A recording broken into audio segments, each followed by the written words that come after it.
बदरवास में खाद वितरण की दुर्दशा, भाजपा नेता ने दी धरने पर बैठने की चेतावनी। बदरवास में खाद वितरण की दुर्दशा, किसान भाई त्राहिमाम, व्यवस्था सुधार की सख्त जरूरत। किसान मजदूर की हक की लड़ाई हमेशा लड़ता रहूंगा। रामवीर यादव। शिवपुरी जिले में खाद वितरण को लेकर प्रशासन भले ही बड़े बड़े दावे कर रहा हो, लेकिन हकीकत से उलट नजर आ रही है। बदरवास क्षेत्र के किसान इन दिनों खाद की भारी समस्या से जूझ रहे हैं। खेतों में बुआई का समय है, लेकिन खाद की उपलब्धता बेहद सीमित और अव्यवस्थित तरीके से हो रही है। पिछले 3 दिनों से हजारों किसान सुबह से शाम तक सहकारी समिति और खाद वितरण केंद्रों पर लंबी लंबी कतारों में खड़े हैं।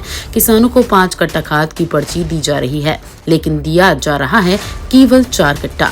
उससे भी बड़ी समस्या ये है कि प्रतिदिन मात्र 60 किसानों को ही पर्ची मिल पा रही है, जबकि संख्या 2000 से भी अधिक है। भीषण धूप में लाइन में लगे किसान थक कर चूर हो जाते हैं। कई किसान तो भूखे प्यासे ही घंटों लाइन में खड़े रहते हैं। अव्यवस्थित व्यवस्था के कारण किसानों के बीच धक्का मुक्की और आपसी तनाव भी बढ़ रहा है। सबसे बड़ी खामी ये है कि पर्ची वितरण के लिए केवल 1 या 2 काउंटर ही खोले गए हैं। यदि प्रशासन चाहे तो 5 काउंटर खोलकर भीड़ को आसानी से नियंत्रित किया जा सकता है और किसानों को राहत दी जा सकती है। किसानों का कहना है कि खेती के मौसम में उनके पास समय बेहद सीमित है। दिन भर लाइन में लगकर अगर उन्हें खाद ही ना मिले तो फसल की बुआई और उत्पादन दोनों पर संकट खड़ा हो जाएगा।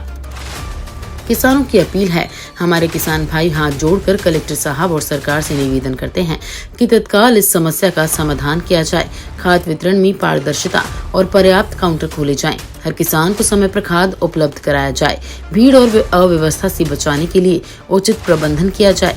यदि समय रहते कदम नहीं उठाए गए तो किसानों की मेहनत और फसल दोनों पर संकट गहरा सकता है। ये केवल किसानों की समस्या नहीं, बल्कि अन्नदाता की पीड़ा है, जो सीधे जनता की थाली तक असर डालेगी।